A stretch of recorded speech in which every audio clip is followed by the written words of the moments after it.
વલસાડ શહેરના stadium road પર મુંગાભાઈ hall સામે નશામાં ધૂત ઇજાગ્રસ્ત યુવકનો હાઈ વોલ્ટેજ ડ્રામા। સ્થાનિક દુકાનદારે 112ની ટીમને જાણ કરતાં પોલીસ ઘટના સ્થળે પહોંચી યુવકની અટકાયત કરી હોસ્પિટલ ખસેડ્યો। વલસાડ શહેરના ભરચક ગણાતા સ્ટેડિયમ રોડ પર આજે એક ચોંકાવનારી ઘટના સામે આવી છે। અહીં એક નશામાં ધૂત હાલતમાં રહેલા ઘાયલ યુવકે જાહેર રોડ પર હાઈ વોલ્ટેજ ડ્રામા સર્જ્યો હતો, જેના કારણે થોડા સમય માટે અફરાતફરીનો માહોલ સર્જાયો હતો। પ્રાપ્ત માહિતી અનુસાર સ્ટેડિયમ રોડ પર એક યુવક લોહીલુહાણ હાલતમાં જોવા મળ્યો હતો। યુવક નશાની હાલતમાં હોવાનું જણાતું હતું અને તેણે રસ્તા પર વિચિત્ર વર્તન અને ડ્રામા શરૂ કરી દીધું હતું। યુવકની આવી હાલત જોઈને સ્થાનિક લોકો પણ ચોંકી ઉઠ્યા હતા। યુવકની હાલત અને તેના દ્વારા કરવામાં આવી રહેલા ડ્રામાને પગલે ત્યાંના એક સ્થાનિક દુકાનદારે તાત્કાલિક ધોરણે જાગૃતતા દાખવી 112 હેલ્પલાઇન પર પોલીસને જાણ કરી હતી। પોલીસને જાણ થતાં જ ટીમ ઘટના સ્થળે દોડી આવી હતી અને મામલો ઠાળી પડ્યો હતો।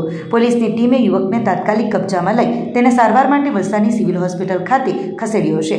યુવકને કયા કારણોસર ઈજાઓ થઈ હતી અને તે ક્યાંનો રહેવાસી છે તે દિશામાં પોલીસે હાલે તો વધુ તપાસ હાથ ધરી છે।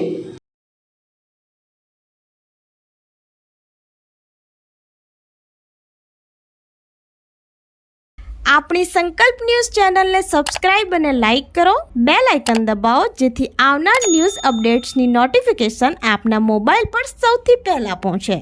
Like, subscribe and share the video.